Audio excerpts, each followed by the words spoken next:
Hi hi friends, friends.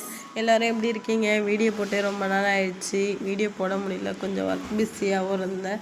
அது இல்லாமல் உடம்பு சரியில்லை, வாய்ஸ் வேறு சுத்தமாக சரியில்லை. இந்த வீடியோவில் கலாய்க்காதீங்க. பக்கத்துலேருந்து ஆமான்னு சொல்கிறாங்க. இன்னைக்கு மதியம் ஸ்கூலுக்கு போயிட்டு அப்படியே தம்பியை கூப்பிட்டுட்டு இன்றைக்கி ஃப்ரெண்ட் வீட்டுக்கு போகலான்னு சொல்லிட்டு பிளான் பண்ணியிருந்தோம். அப்படியே நானும் அக்காவும் கிளம்பி. ஆமாங்க, இன்றைக்கி அவளுக்கு ரொம்ப உடம்பு சரியில்லைனால நான் தான் ட்ரைவ் பண்ணதாக போயிடுச்சு.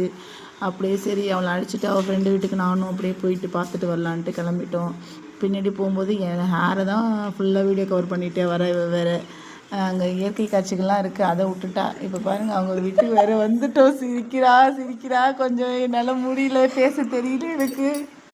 ஆமாம் ஃப்ரெண்ட்ஸ், இவங்களை பேச சொன்னால் எனக்கு வாய்ஸ் சரியில்லைன்னு சொல்லிட்டு பேச சொன்னால் இவங்க வந்து என்னையே கலாய்க்கிறாங்க ஃப்ரெண்ட்ஸ்.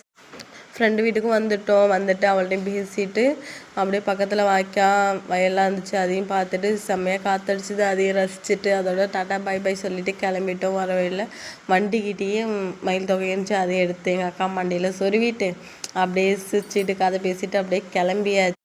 அப்புறம் வாய்ஸ் சரி இல்லாமல் இவ்வளோ கஷ்டப்பட்டு நான் வீடியோ எடுத்து வாய்ஸ் ரெக்கார்டு கொடுத்து நான் உங்களுக்கு பேசி போடுறேன். யாருமே சப்ஸ்கிரைப் பண்ண மாட்டீங்க, லைக் பண்ண மாட்டீங்க, கமெண்ட் பண்ண மாட்டீங்க. ஏன் ஃப்ரெண்ட்ஸ் இப்படி பண்ணிகிட்டு இருக்கீங்க நீங்களும்?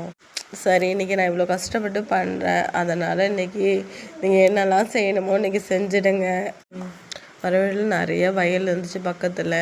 மழை பெஞ்சதுனால அங்கேயும் வயல்லாம் பார்த்தா வெறும் தண்ணி தான் இருந்தது. அதுலேயும் வேலை செஞ்சுக்கிட்டு எல்லாருமே மாடு மேய்ச்சிட்டு ஆடு மேய்ச்சிட்டு எல்லாம் நிறைய பேர் இருந்தாங்க ஃப்ரெண்ட்ஸ்.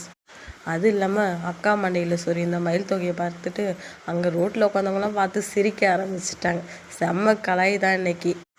ஒரு வழியாக அப்புறம் எங்கள் ஊருக்குள்ளேயும் வந்தாச்சு. அந்த ஊரை தாண்டி எங்கள் ஊருக்கு வந்தோம். அது பக்கத்தில் 100 நாள் வேலையெல்லாம் செஞ்சுட்டு இருந்தாங்க. அவங்களையும் லைட்டாக அப்படியே கவர் பண்ணிட்டு வந்துட்டோம். வர வழியில் ஸ்கூலு, குளம், அந்த குளத்தில் இந்த மழை டைமில் உட்காந்துட்டு தூண்டி போட்டு மீன் பிடிச்சிட்டு இருக்காங்க ஃப்ரெண்ட்ஸ். எல்லாத்தையும் ஃபைனலாக இன்றைக்கி ஒரு வீடியோ எடுத்து நான் போட்டுட்டேன். அது இல்லாமல் மறக்காமல் அதில் இன்னொன்று எடுத்து போட்டிருக்கேன். அது என்னன்னு கரெக்டாக சொல்லுங்கள் ஃப்ரெண்ட்ஸ். எத்தனை கோவில் இருக்குதுன்னு மட்டும் நீங்கள் கமெண்டில் சொல்லுங்கள். ஓகே, பாய்.